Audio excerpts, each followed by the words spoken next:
Welcome back to News USA. It's December 29th, 2020. It is a Tuesday. Hopefully everybody out there is having an okay Tuesday and everything is going good. Thank you to everybody who stops by. I appreciate your support. Senate Majority Leader Mitch McConnell has blocked an attempt by Senate Minority Leader Chuck Schumer to unanimously approve a House-passed bill to increase these stimulus checks from from $600 to $2,000. Now, after he blocked this new bill, this new introduction into the Senate from the House that passed pretty overwhelmingly over there in the House, he introduced a bill that would boost the size of the checks only if a repeal of Section 230 was involved, and also there were more, I guess you could say, checks and balances. He wanted to create a commission to study election issues. Now, this is kind of a ultimatum type thing that he's doing here. Yeah, we'll give you the $2,000 from the $600, which President Trump supports along with Democrats. Surprisingly, Pelosi and Trump are agreeing on something, giving out more money to Americans, which I think is a good thing. People are kind of struggling right now in several different ways, emotionally, with the pandemic, and also financially. They're having a rough time. So I think it'd be pretty good to give them a little bit of support during these troubling times. But let's move on. Like I said, Pelosi and Trump are actually agreeing on something, and including AOC. They want to see these checks increase to $2,000 for each family member. Not sure what it's going to be for children, but as of right now, it's per adult in the household as long as you qualify.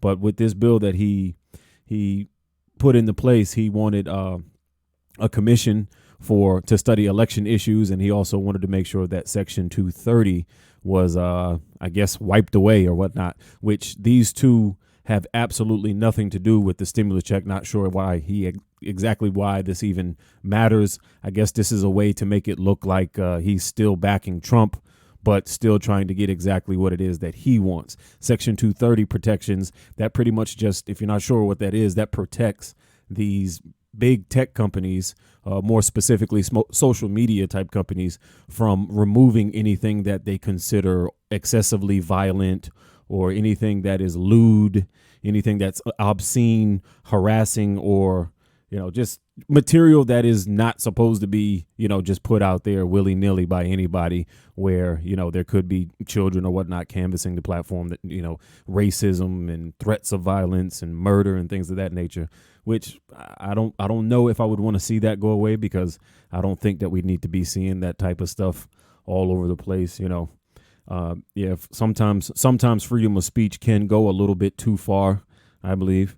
And there are laws that, kind of protect that a little bit. You can't, make bomb threats and things of that nature and say, hey, it's my freedom of speech. I can say whatever I want. You can't threaten to murder somebody. Hey, it's freedom of speech. I can say what I want.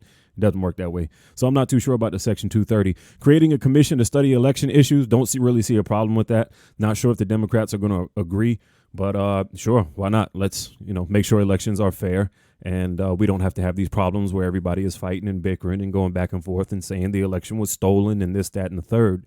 We can just get to the point, have a commission that checks and looks over everything and call it done. Agree with the $2,000 checks. Like I said before, we'll see what happens.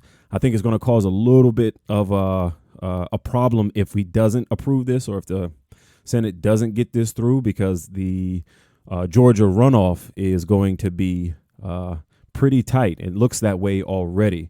The two Georgian Senate runners for the Republican side of the House are, in a tight race, David Perdue and Kelly Loeffler, and those two have both backed the $2,000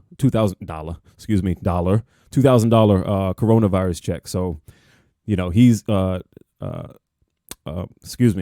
lost my train of thought. McConnell is in a really, really back against the wall situation. He's got Democrats going at him. He's got Trump going at him. He's got the Georgia runners going at him. Everybody is, kind of pushing him to make sure that this goes through, but he wants to stick to a budget and doesn't want to raise the national debt.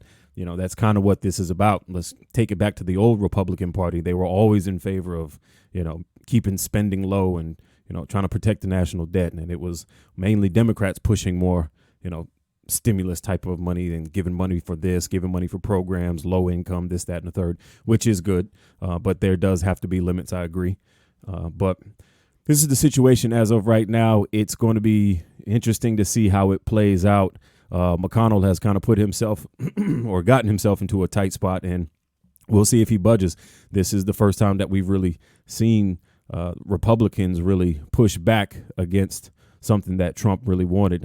Could be because he's on his way out. He doesn't have that much longer. We're only a few weeks away from the inauguration. So, he's in that lame duck period. So I don't know. That could be a part of it. They know that they will be moving on, at least for the next 4 years, away from a Trump presidency, and they may need to start pushing back and regaining control of the GOP and run things the way they were being run previously. Who knows? We'll have to wait and see. Till then, stay tuned to News USA.